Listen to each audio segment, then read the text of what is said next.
Geno a été créé par deux associés.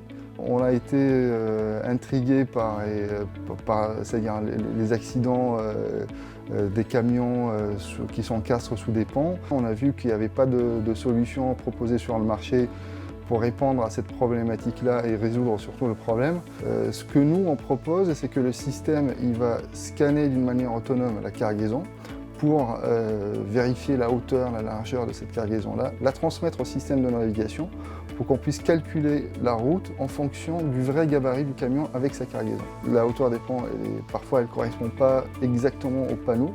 Il y a d'autres obstacles qui ne sont pas répertoriés, tels que les câbles, les arbres, les lampadaires, etc. pour les entreprises qui font par exemple du transport. Donc tous ces obstacles-là, nous, on les répertorie, on les enregistre sur notre back-end et ils seront disponibles aux autres utilisateurs. Quand on est Crédit Agricole et qu'on est aussi assureur au travers du Pacifica notamment, c'est d'autant plus pertinent que d'accompagner ce projet-là parce que ce projet peut éviter des dégâts matériels et c'est pour cela aussi qu'on a trouvé pertinent d'accompagner Geno.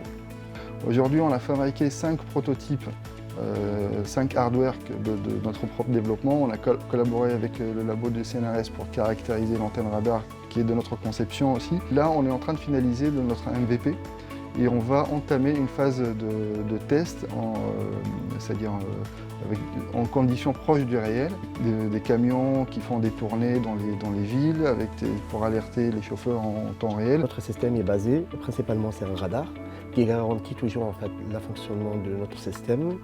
Et aussi, avec ce système-là, on intègre aussi une caméra qui permet en fait, d'assurer et d'améliorer en fait, la performance de notre solution. On a un brevet en fait, qui est basé sur le système. On a un système à laquelle on fait tout le boîtier, la voiture. Et la voiture, en fait, on utilise pour que ce soit capturer en fait, les obstacles qui sont à la hauteur et aussi mesurer en fait, la hauteur de cargaison. C'est compliqué en fait, d'avoir la matière première disponible à l'instant T. Voilà. Donc du coup, on a essayé d'anticiper à l'avance. Par exemple, pour nous, on vise en fait, à produire en 2023 10 500 boîtiers.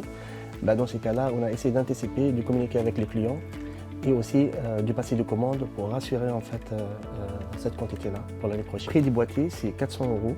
Voilà. Mais par contre, on a une application aussi Android, application mobile plutôt, en fait, qui communique en fait, avec notre produit et à laquelle en fait, il faut acheter aussi un abonnement mensuel pour ce type d'application. À 2-3 ans, ils ont prévu à la fois des levées de fonds. Donc ça peut être aussi intéressant pour notre fonds d'investissement Cap Création. C'est un projet qui peut rentrer dans cette lignée. Et c'est une entreprise qui a prévu d'être rentable d'ici 3 ans à 4 ans. Donc on est vraiment dans notre rôle d'amorçage au travers de Capinoveco. Le prêt d'honneur Capinoveco consiste à lancer des projets qui sont au tout début de l'histoire. Ce sont des projets qui n'ont pas forcément la capacité de lever des fonds tout de suite ou du moins d'aller chercher de la dette bancaire. Donc Capinoveco les accompagne au travers de prêts d'honneur. Les conditions du prêt d'honneur sont assez simples, c'est des prêts d'honneur à 0%, sans garantie, et qui sont sur 5 ans avec un différé de 12 mois pour permettre à la start-up de se lancer dans les meilleures conditions sans avoir d'échéance tout de suite à payer. Comme son nom l'indique, un prêt d'honneur est fait sur l'honneur, donc on ne va pas établir de garantie comme sur un prêt bancaire classique. En revanche, nous, ce qu'on attend de la start-up, c'est qu'elle nous donne des infos régulièrement, qu'on puisse être en contact sur différents projets. Ça a été important pour nous de sortir du cadre banquier client, d'être dans un cadre plutôt dans l'intérêt de l'aboutissement du projet.